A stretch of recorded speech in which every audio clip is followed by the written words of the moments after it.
شروع اللہ کے نام سے جو بڑا مہربان نہایت رحم والا ہے۔ خلاصہ سفارش۔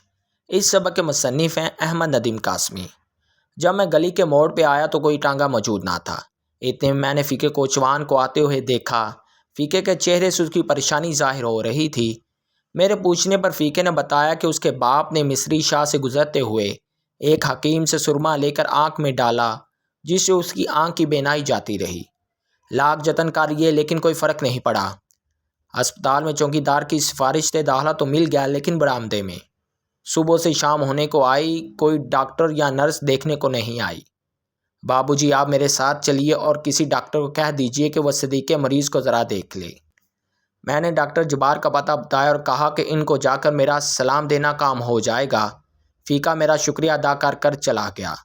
مجھے یہ حالی ٹانگا مل گیا۔ جب میں میوں ہسپتال کے صدر دروازے کے پاس پہنچا تو فیقہ چوکیدار سے باتیں کر رہا تھا۔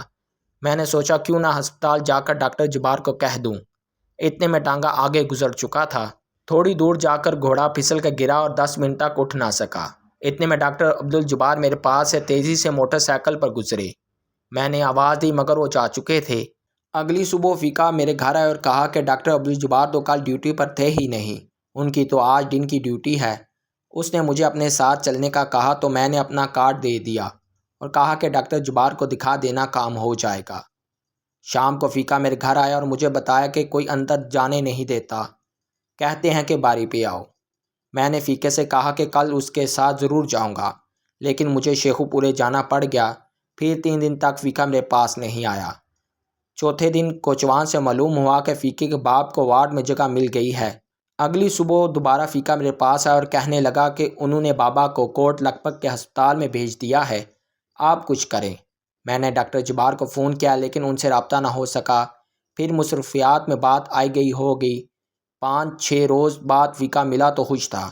بتا رہا تھا کہ بابا گھر آ گیا ہے اور اس کا آپریشن بھی ہو گیا ہے۔ جمعے کی شام کو فیقہ روتا ہوا میرے پاس آیا اور کہنے لگا بابو جی غضب ہو گیا، پٹی کھلی تو پتہ چلا کہ ایک آنکھ تو گئی تھی، دوسری پر بھی اثر پڑ گیا ہے۔ میں نے سامنے والی دکان سے ڈاکٹر جبار کو فون کیا لیکن بدقسمتی سے وہ فون پر موجود نہ تھے۔ تقریباً 2 ہفتے بعد فیقہ میرے پاس آیا۔ ملازم نے آ کر بتایا کہ فیقہ دروازے پر کھڑا ہے۔ میں نے ملازم پر غصہ کرتے ہوئے کہا کہ تم نے کیوں بتایا کہ بابو جی گھر پر ہیں؟ پھر مجھے احساس ہوا کہ کتنا چھوٹا آدمی ہوں۔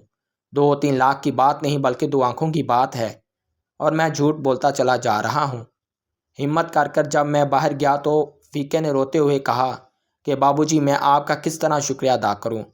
میرے باپ کو آنکھیں اللہ نے اور آپ نے دی ہیں، میں تمام عمر آپ کا احسان مند رہوں گا۔ میں نے گہری سانس لیتے ہوئے کہا کوئی بات نہیں فیقے، کوئی بات نہیں۔